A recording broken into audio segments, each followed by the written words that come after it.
Et merci d'assister à ce webinaire présenté par SSQ Assurance. Je me présente Jean-François Pecalan, conseiller en gestion de l'offre de fonds de placement chez SSQ. Nous sommes heureux de vous présenter aujourd'hui Mathieu Tanguay et Redouane Kirdine, ici pour nous parler de leur stratégie d'action canadienne, qui sera présente dans la nouvelle série de fonds de portefeuille Beta Intelligent Plus.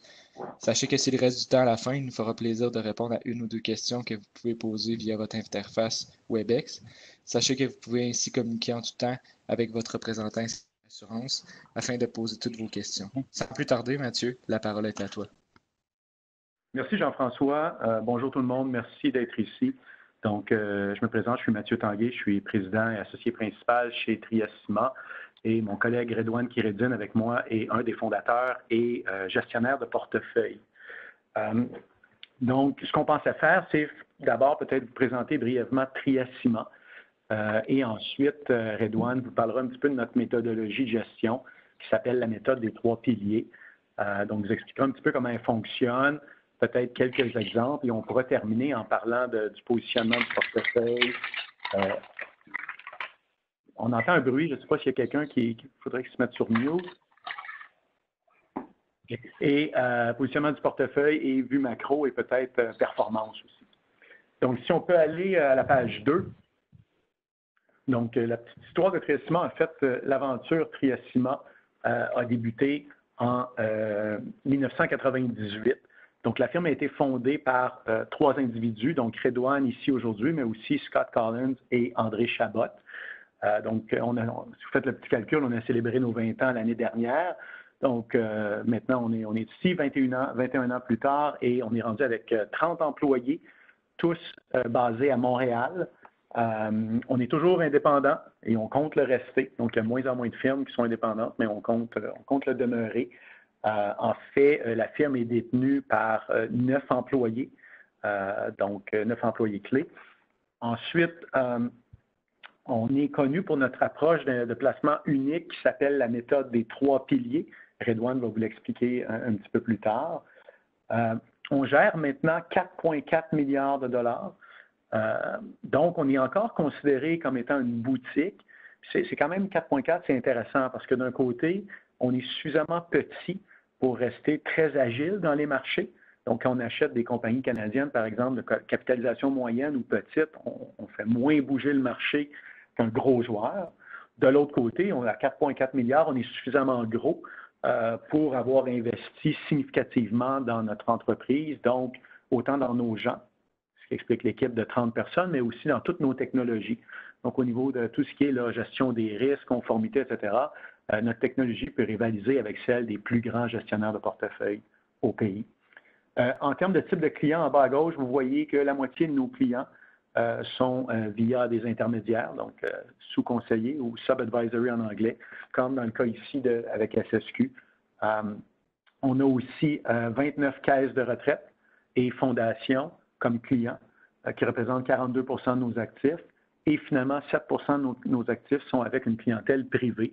La plupart de ces clients sont avec nous là, depuis pratiquement les tout débuts.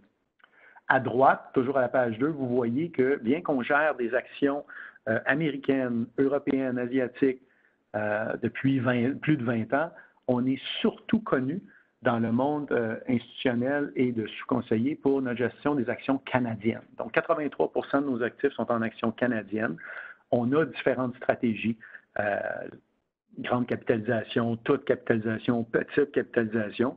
Puis aujourd'hui, on vous parle du mandat Action canadienne diversifiée, donc qui est un mandat qui permet jusqu'à 10 de contenu étranger. Donc, c'est des actions canadiennes majoritairement, mais il peut y avoir un petit peu de contenu étranger pour aller vraiment chercher, surtout dans certains secteurs là, qui sont plus petits au Canada, et chercher une exposition ailleurs. Si vous regardez à la page suivante, donc vous voyez un petit peu l'organigramme. Très, très rapidement, donc la firme, là, sur une base stratégique puis de gestion, est gérée par les 3 fondateurs ainsi que moi-même. Mais vous voyez ensuite le reste de l'équipe. Donc, une équipe qui continue de grossir. D'ailleurs, on vient récemment de déménager dans un nouvel édifice parce que on arrivait à pleine capacité. Donc, on est rendu à la tour Manuvie. Puis, si on va à la page suivante, on peut focusser sur l'équipe de gestion de portefeuille. Donc, vous voyez que l'équipe est maintenant composée de 10 personnes. Donc, je vous rappelle, les trois fondateurs, André Chabot, Scott Kiredine. On n'a jamais eu de roulement au niveau senior. Par contre, si vous aviez vu cette page-là, par exemple, il y a 5 ans, il y avait seulement 6 visages. Donc, à travers le temps, on a ajouté des ressources, des analystes. Donc, par exemple, récemment, Daniel Germain et Gabriel Moreau se sont joints à nous et on compte continuer à le faire. Donc, tout ceci pour dire que vous allez voir un petit peu plus loin notre historique de rendement, mais ce qui est encourageant par rapport au futur, c'est que les mêmes personnes qui ont généré ce rendement-là sont toujours avec la firme. C'est la même méthodologie unique, mais évidemment, tout ceci supporté par une technologie avant-gardiste et par beaucoup plus de ressources que dans le passé. Donc, on reste extrêmement optimiste par rapport au futur. Donc, ça complète le volet sur Triosima. Sans plus tarder, je vais laisser mon collègue Redouane Kiredine vous parler un petit peu de notre méthodologie de gestion. Merci, Mathieu. Alors, je vais passer à la page 5 pour expliquer un peu nos convictions en termes de philosophie chez Triosima. Puis, il y en a quelques-unes qui sont très importantes pour nous. Tout d'abord, l'activité de gestion de portefeuille est souvent considérée comme un art. Et nous, on voulait ajouter un peu de la science dans cette activité. Mais donc, pour nous, être systématique et rigoureux est très important. Ensuite, lorsqu'on analyse les titres financiers, on les regarde sous 3 prismes différents, fondamental, quantitatif et tendance. Puis, on fait de 3 manières pour mettre plus de chances de notre côté. On construit aussi des portefeuilles qui sont à la fois croissance et valeur. On aime la croissance lors de marchés haussiers parce que ça aide à ajouter de la valeur. Et on aime aussi les titres de valeur lors de marchés baissiers parce qu'ils baissent moins. Donc, ça ajoute un certain équilibre au portefeuille. Puis, un autre élément très important, c'est la discipline. La discipline, que ce soit à la fois aux achats puis aux ventes. Je vais en parler un peu plus en détail bientôt. Donc, 4 éléments très importants en termes de conviction. À la page 6, vous avez une vue d'ensemble de notre méthodologie. Un point important à se rappeler, notre méthodologie, c'est vraiment un processus à 2 étapes. La première étape, c'est de déterminer l'attrait des titres. Et la deuxième étape, c'est la construction de portefeuille. Donc, dans le mandat actuel, qui sont les actions canadiennes diversifiées, 90% des titres qu'on achète sont des actions canadiennes et 10% peuvent avoir du contenu étranger. Donc, au minimum, on parle de 750 titres canadiens dans l'univers canadien, et plus si on intègre les titres américains ou étrangers, des ADR. Lorsqu'on choisit les titres, on regarde chacun de 3 manières différentes. Le fondamental, le quantitatif et le tendance, et chacun donne un score. Un score positif, c'est plus 1 ou plus 2. Un score négatif, c'est moins 1 ou moins 2, puis neutre, c'est 0. Chaque pilier qu'on appelle ce qu'on appelle pilier donne un score, mais pour nous, ce qui est le plus important, c'est le score total pour un titre. Et un titre peut avoir donc un score minimum de moins 6. Alors, si on additionne les 3 piliers avec un score négatif de moins 2, ça donne un moins 6 comme minimum pour un titre et plus 6 comme maximum. Nous, notre préférence, c'est d'avoir un titre qui a un score de plus 2 au mieux. C'est à ce moment-là qu'on donne des ordres d'achat pour les titres. Lorsqu'un titre a un score de plus 1 ou pire, c'est des candidats à être réduits ou liquidés. Dans ce processus, tout le monde participe. Vous voyez les petits bonhommes à la droite. Donc, toute l'équipe participe, que ce soit de générer des idées du côté quantitatif, fondamental ou tendance. Mais la deuxième étape, la construction de portefeuille, il y a juste 2 gestionnaires qui sont associés. Puis cette deuxième étape, elle est nécessaire parce qu'on ne veut pas acheter aveuglément tous les titres mieux cotés parce que ça peut donner des portefeuilles qui sont débalancés ou qui ne sont pas logiques. Par exemple, si les 5 premiers titres sont du secteur de soins de la santé, peut-être qu'on va acheter les 2-3 premiers, mais ensuite on va passer au 6e titre qui va être dans un autre secteur pour créer un portefeuille qui a de l'allure, qui a du common sense. Donc, à haut niveau, c'est ça c'est la méthodologie des 3 piliers. Pour entrer un peu plus de détails à la page suivante, vous avez le détail sur chacun des piliers. Et donc, très rapidement, le côté fondamental, en haut à droite, on fait le travail comme à peu près tous les gestionnaires fondamentaux que vous connaissez. On rencontre des compagnies, à peu près 300 à 400 compagnies par année. Et l'idée ici, c'est de se faire une idée générale sur la compagnie en regardant ça d'une façon down et bottom-up, donc descendante et ascendante. La façon descendante, c'est de se faire une idée où est-ce qu'on se situe dans le cycle, puis comment est-ce que ce cycle va impacter chacun des secteurs, chacune des compagnies. Et la façon ascendante, c'est de regarder quels sont les facteurs de croissance propres à la compagnie, puis comment ça se compare aux compétiteurs, puis dans son industrie. C'est le seul élément où est-ce qu'on donne une cote subjective. Les deux autres piliers, quantitatif et tendance, ils sont sans émotion et ils sont quasi mécanisés. Donc, l'émotion ne rentre pas en jeu dans la détermination du score.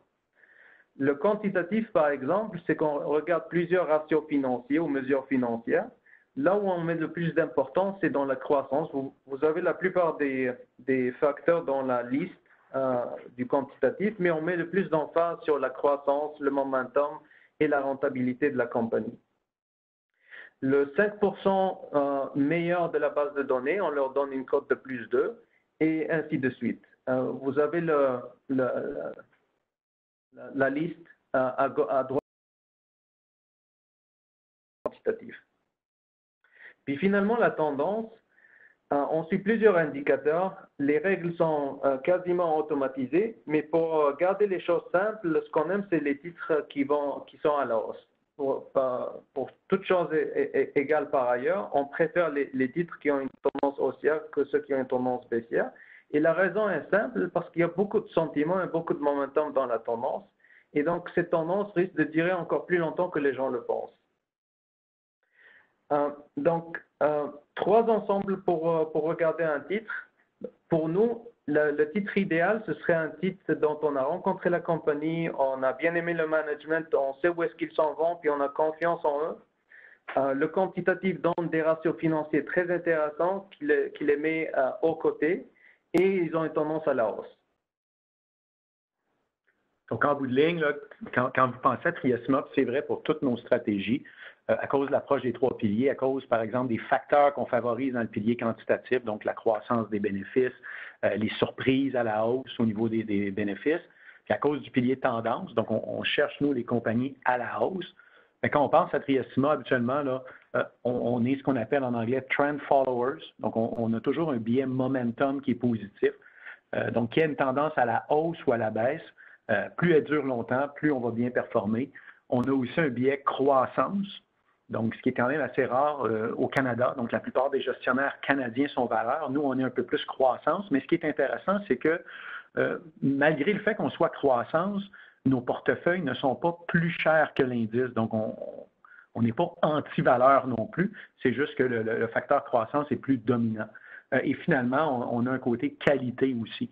Donc, les titres qu'on achète sont typiquement de meilleure qualité que la moyenne du marché, ce qui fait que malgré le fait qu'on est croissance, on va le voir un petit peu plus tard, mais historiquement, en tout cas, en moyenne, on a ajouté beaucoup plus de valeur en marché baissier qu'en marché haussier, à cause du biais qualité, du biais un petit peu plus, du fait qu'on maintient des bêtas parfois un petit peu en bas de 1, des choses comme ça.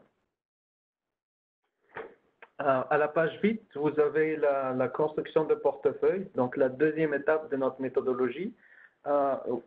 C'est une page un peu chargée, mais l'idée que je voudrais véhiculer de cette page, c'est qu'on a les outils et les règles pour construire et pour contrôler le risque dans le portefeuille. La façon dont il faut le lire, c'est verticalement. Alors, par exemple, à gauche, vous avez la diversification. Chez nous, la diversification, c'est vraiment 3 étapes. D'abord, on a plusieurs titres dans le portefeuille, de 30 à 70 maximum. Ensuite, on fait une diversification dans les secteurs. Puis vous avez une table qui montre les points minimum et maximum qu'on peut se permettre dans chaque secteur, mais grosso modo, ça dépend de l'importance du secteur dans le TSX ou dans le benchmark qu'on regarde. Et finalement, on diversifie aussi dans le temps, dans le sens où lorsqu'on achète les titres, on bâtit les positions à plusieurs étapes, 3 maximum.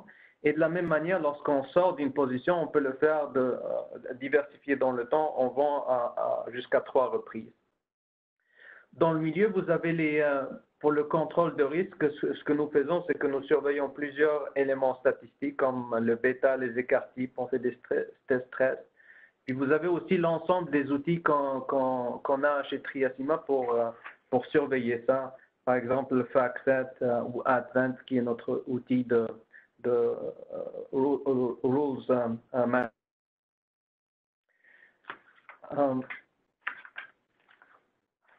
On peut passer directement à la page 10 pour la performance. À la page 10, c'est la... Ah, pardon. On peut parler, donc à la page 10, vous voyez un petit peu le portefeuille. Donc, c'est une façon d'amener tout ça ensemble. Donc, sur cette page-là, vous voyez, dans le fond, les différents secteurs. Dans chaque secteur, vous voyez les titres qu'on détient actuellement, le symbole boursier, le poids dans le portefeuille. Et ensuite, vous pouvez voir le score quantitatif, fondamental et tendance. Je vous rappelle que chaque pilier est aussi important l'un que l'autre. Et chaque pilier amène un score entre -2 et +2. Donc, vous pouvez voir un petit peu le score. Quand il y a du rouge, ça veut dire que le score s'est détérioré depuis le dernier trimestre. Quand c'est vert, c'est que le score s'est amélioré. Nous, l'essentiel, c'est surtout le score combiné, qui est la somme des trois, qui peut donc être entre -6 et +6. Vous voyez là, que la plupart des titres qui sont là ont un score positif. Plus le score est élevé, plus évidemment c'est bien. Il y a quelques scores négatifs.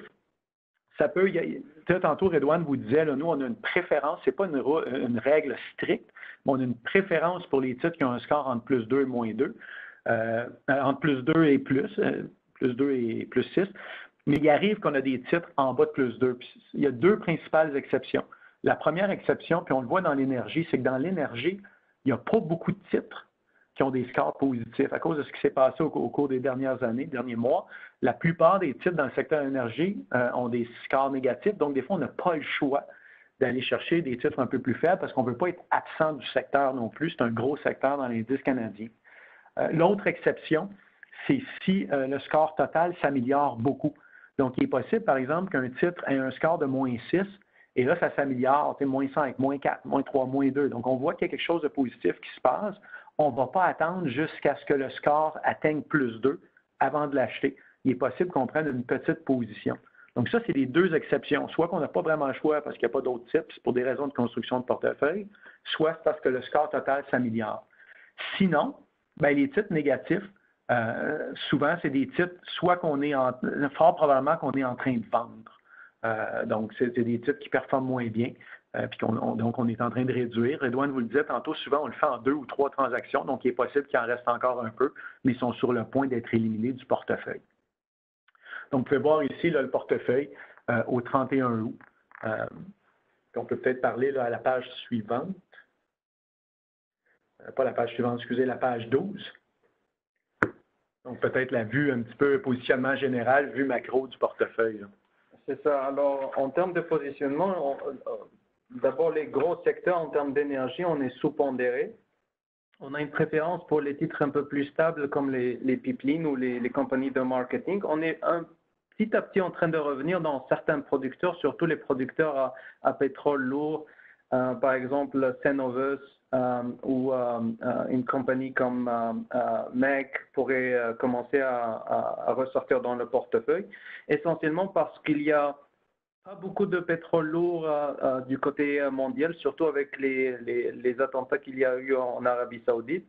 Et en ce moment, le pétrole lourd est très prisé aux États-Unis à cause que le Venezuela et le Mexique ne sont pas capables de produire à la capacité que les raffineries américaines le voudraient.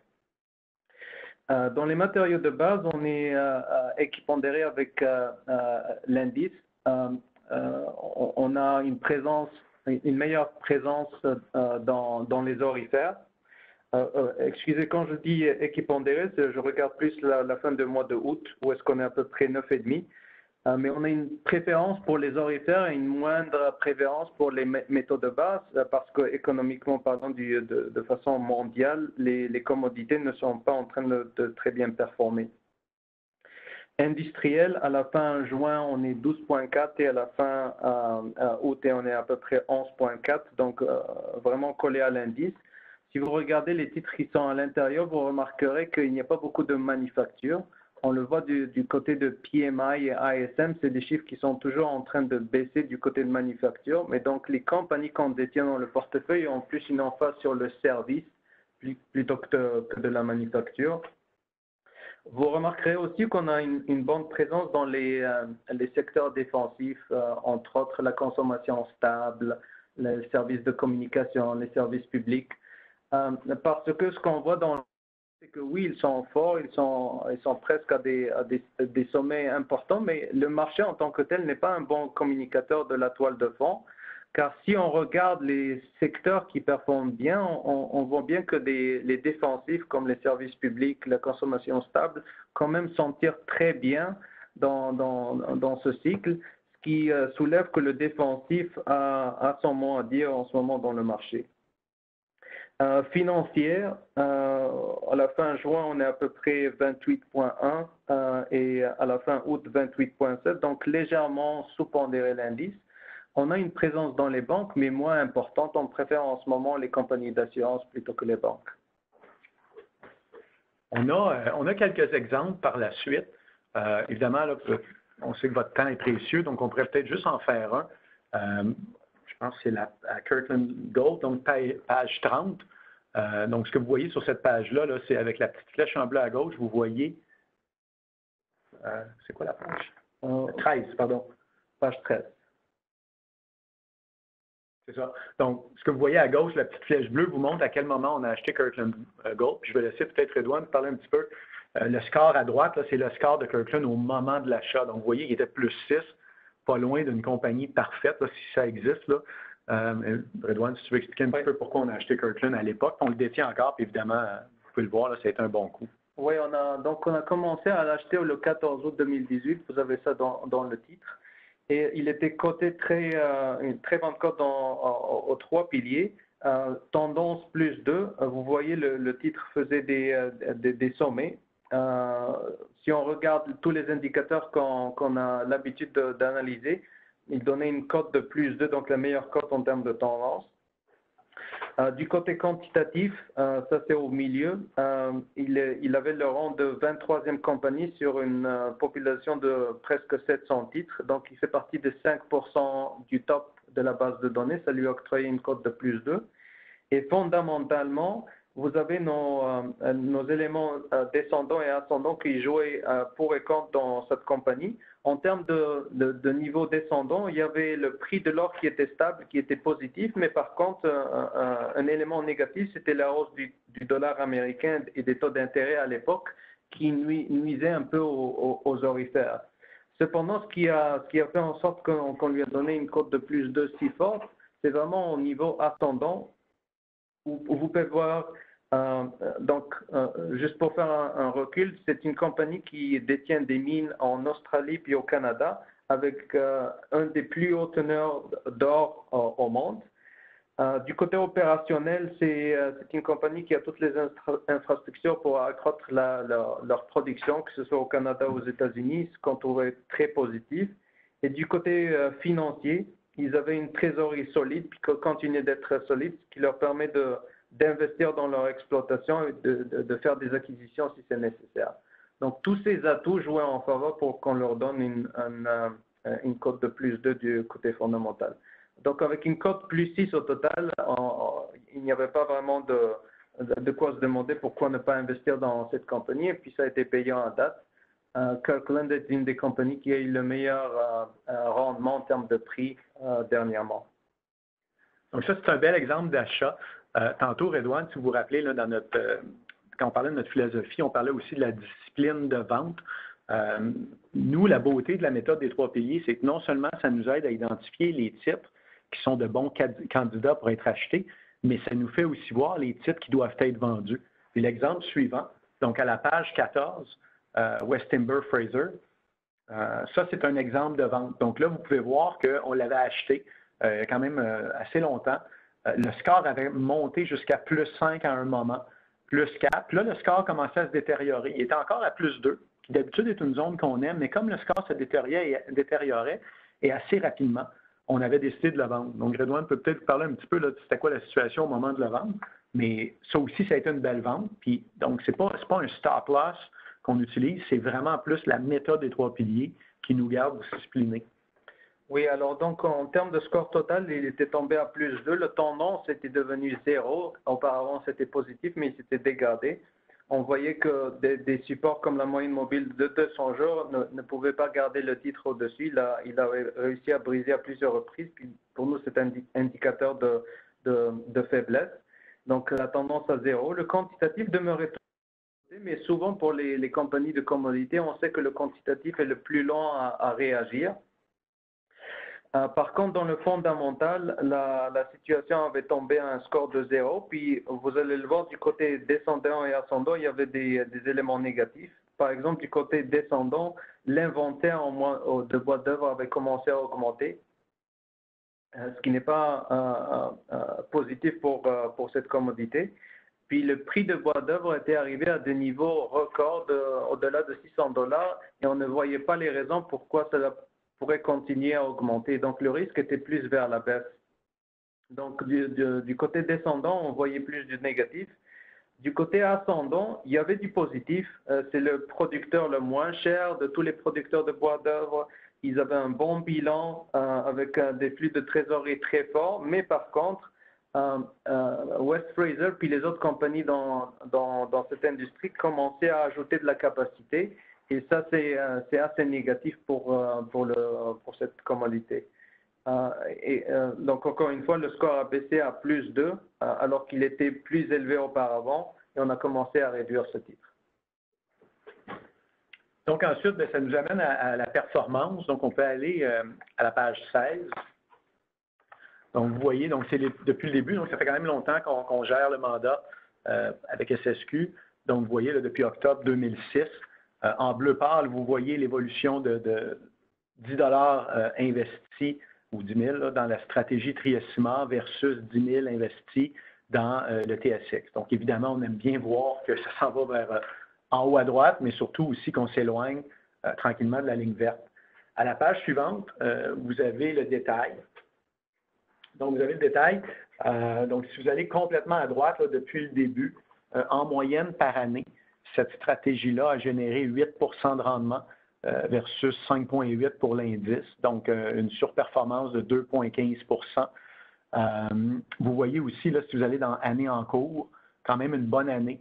Le marché au 31 août est à la hausse de 17 nous, on était à peu près à 20 ce n'est pas toujours vrai. L'an passé, c'est un peu l'exception, mais si vous regardez en bas le détail des années, en moyenne, nous, on a tendance à ajouter plus de valeur dans les marchés baissiers qu'haussiers.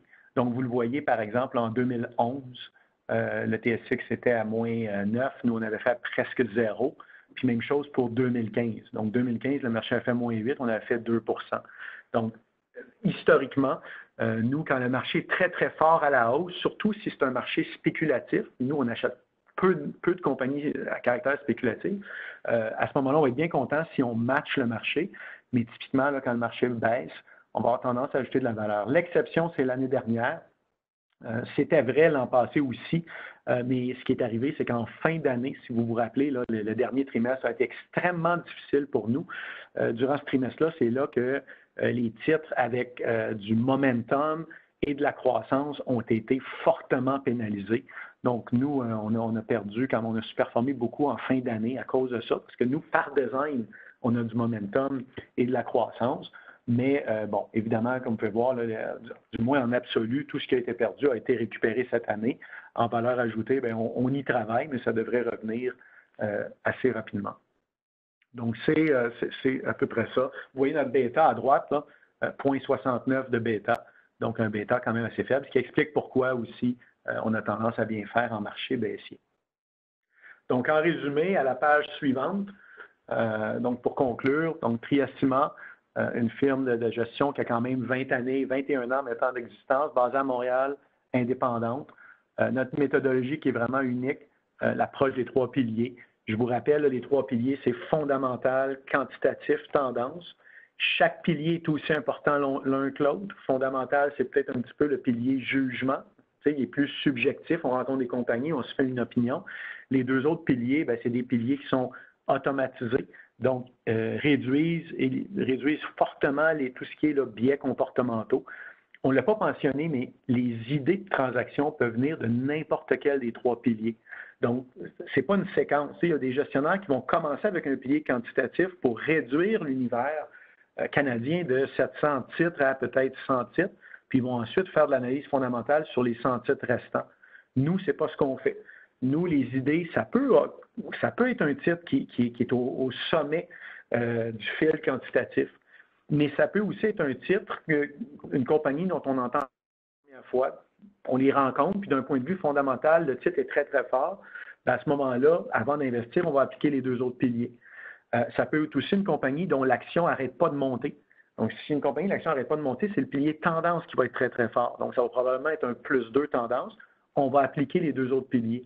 Donc, l'ordre n'est pas important, ce qui fait que même si le pilier quantitatif ne fonctionne pas pendant une année ou deux, parce que ça arrive, n'importe quel gestionnaire qui utilise un fil quantitatif ou n'importe quel gestionnaire purement quantitatif sait qu'un fil quantitatif ne fonctionne pas toujours. Nous, on a testé le nôtre. Notre fil quantitatif, à long terme, fonctionne très bien. Un portefeuille construit exclusivement avec le fil quantitatif aurait ajouté énormément de valeur, mais il y aurait quand même eu certaines périodes de sous-performance. Donc, la beauté dans notre cas, c'est que même si notre fil quantitatif ne fonctionne pas pendant un an ou deux, les deux autres piliers peuvent compenser. Donc, ça nous évite de rater des belles opportunités. Puis un bel exemple, c'est le titre de Shopify qu'on détient depuis longtemps. Le titre, quand on l'a acheté il y a à peu près 2 ans, Shopify était -2 au niveau quantitatif. Donc, un gestionnaire qui commence avec un fil quantitatif, n'achète jamais Shopify parce que Shopify ne passe pas à l'étape suivante, c'est-à-dire l'analyse fondamentale. Mais nous, bien qu'il était -2 au niveau quantitatif, il avait un score très fort au niveau fondamental, c'est-à-dire qu'on avait rencontré la compagnie à plusieurs reprises, on aimait beaucoup ce qu'il faisait, autant du niveau descendant, c'est-à-dire évidemment un marché qui va de plus en plus vers les achats sur Internet, qu'au niveau ascendant, une bonne compagnie bien gérée, un bon positionnement. Donc, il y avait un très bon score fondamental. Et le titre n'arrêtait pas de monter. Donc, nos 9 différentes règles là, confirmaient que le titre avait une tendance forte. Donc, bien que le Shopify n'avait pas encore un pilier quantitatif fort, c'est-à-dire qu'il ne faisait pas de profit, des choses comme ça, on avait quand même acheté l'action et évidemment, on a fait beaucoup de rendement. Donc, c'est vraiment une méthode unique qui nous garde disciplinés puis qui nous permet vraiment de regarder les compagnies sous 3 angles et de ne rien rater. Quand on pense à Triocima, on pense surtout à momentum, croissance et un certain biais qualité. Et finalement, on pense aussi à préservation du capital. Ce n'est pas automatique, mais en moyenne, la plupart du temps, on fait mieux dans les marchés baissiers versus les marchés haussiers. En fait, on fait bien quand il y a une tendance. Si l'économie va bien pendant 3 ans, 4 ans, on va bien faire. Si elle se retourne abruptement, les premières semaines, on va peut-être avoir un petit peu de difficulté parce que ce qui arrive avec la méthode des 3 piliers, c'est que le processus nous amène vers les facteurs qui sont récompensés. C'est comme en ce moment, on a une surpondération en or parce que l'or va bien. On a une surpondération dans certains secteurs défensifs parce que les défensifs font bien.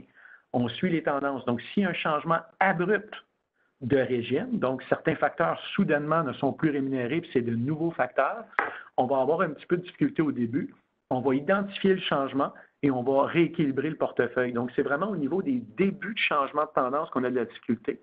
Mais une fois que la tendance est établie et installée, là, à ce moment-là, on se met à ajouter de la valeur, parfois beaucoup de valeur, sur une base régulière. Donc, j'espère que c'est clair. Nous, ça conclut notre présentation, puis on va être heureux de prendre des questions s'il y en a.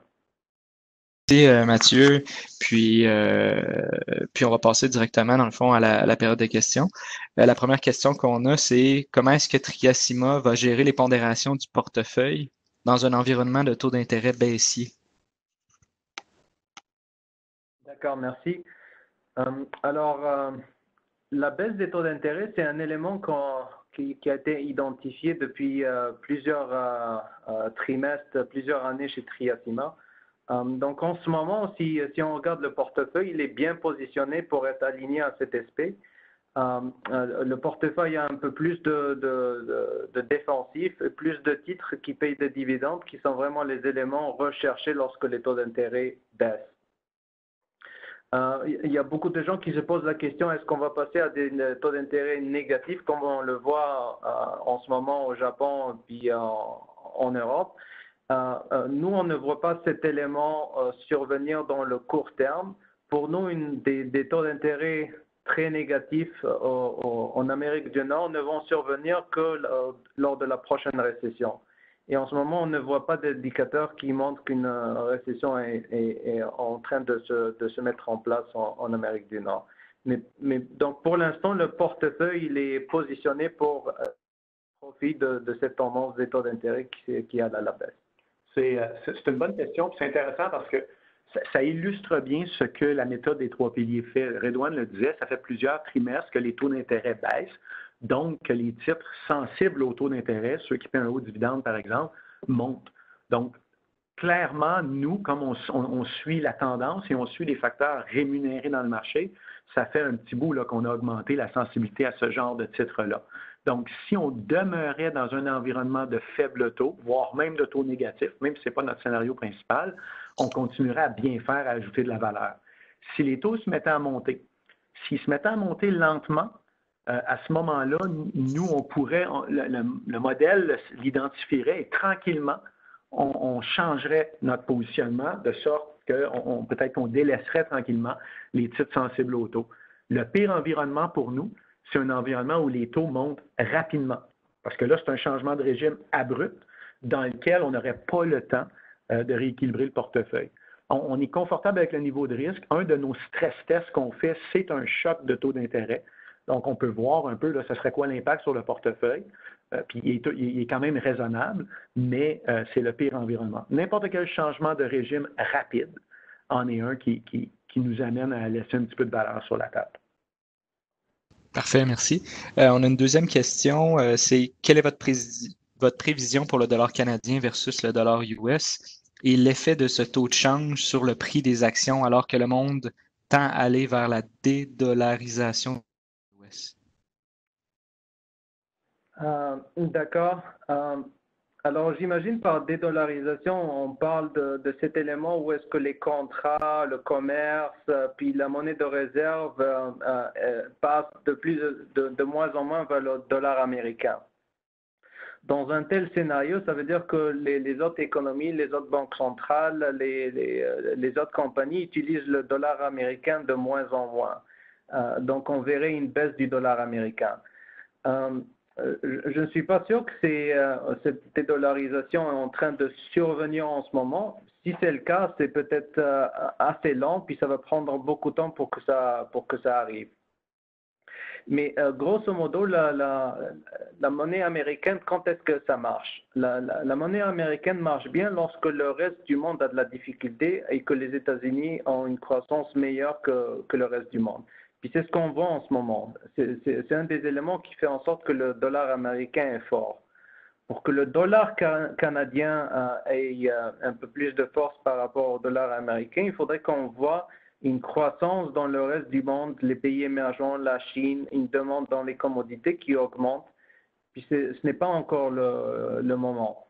Donc, en termes de dollar canadien, on verrait cette devise à la limite stable, ou au pire, elle pourrait continuer à baisser en termes de valeur par rapport au dollar américain s'il n'y a pas une croissance mondiale qui prenne de l'ampleur. Donc, on est conscient de la dédollarisation dans le sens où, évidemment, plusieurs articles en font mention, puis tranquillement, les Chinois essaient de s'éloigner du dollar américain, etc. Mais, dans le fond, l'impact est difficilement perceptible. Puis, comme Redouane le disait, ça peut se faire sur 10, 20, 30 ans. C'est très difficile de positionner le portefeuille en conséquence. Donc, nous, parce qu'on a jusqu'à 10 de contenu étranger, puis c'est la plupart du temps aux États-Unis, on a une certaine exposition au dollar américain. Et pour le moment, on est confortable. Pour les raisons que Redouane mentionne, on est confortable. Je veux dire, l'exposition n'est quand même pas très grande, mais on est confortable avec cette exposition-là qui n'est pas hedgée. Donc, on est exposé.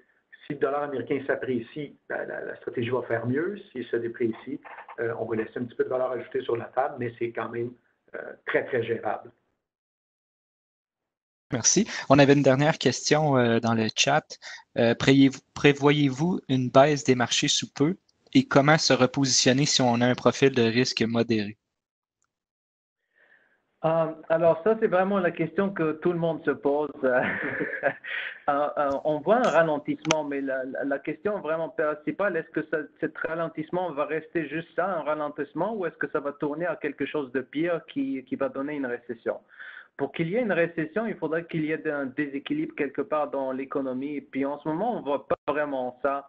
On peut argumenter que les compagnies, le corporate America, les corporations américaines sont surendettées, mais en ce moment, les sont bas, puis leur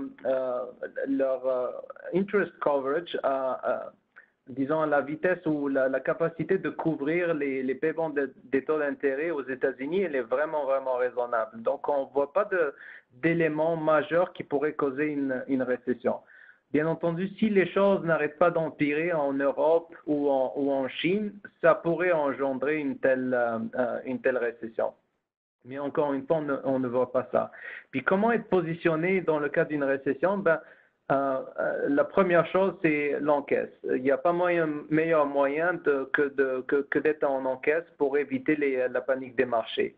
Ensuite, si on est obligé d'avoir une certaine présence dans les actions, ce serait plus dans les secteurs défensifs. Alors en ce moment, ce serait les services publics, la télécommunication, la consommation stable, certains des compagnies de soins de santé qui seraient préférées lors d'une récession.